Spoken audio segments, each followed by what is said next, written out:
Welcome to Nasdaq Trade Talks. I'm Jill Malandrino, global markets reporter at Nasdaq. Joining me is Phil Mackintosh, chief economist at Nasdaq. And Phil, we have quite an interesting session this morning. It feels as if the market is flushing itself out as we anticipate the Fed minutes going to 2 o'clock Eastern today. Yeah, I think that's an important thing that everybody's watching out for today. But really what's going on the last couple of weeks is what we've been talking about for a long time. The risk that inflation is not just transitory. The risk that inflation is higher than people expected. And last week we had a little bit of a scare with the actual inflation numbers. The market sold off and then it recovered some. But this week we're looking back at the inflation data a little bit more, and the market's doing a bit of a correction. But also, obviously, a lot of the states have taken the CDC guidance and we're getting back to normal. And so you've seen a couple of false starts on the return to work phase of the trade. But this is a much more, I guess, strong signal for that return to office trade to go.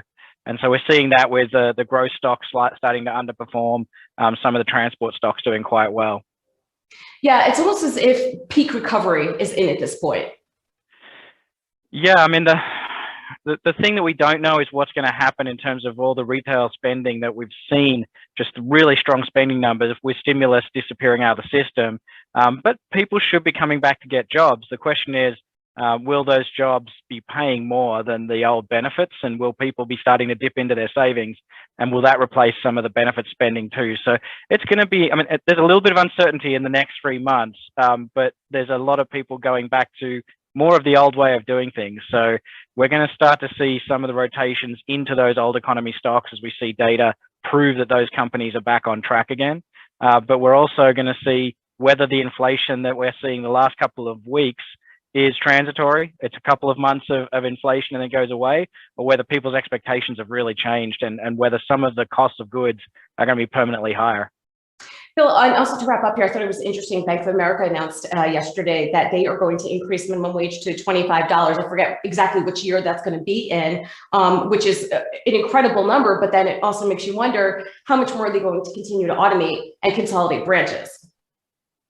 Yeah, it's really interesting looking at some of the companies that have re-onshored in the last couple of years. They've done it with robots and with automation. So even though we've brought a lot of manufacturing back to the States, we haven't necessarily increased manufacturing employment.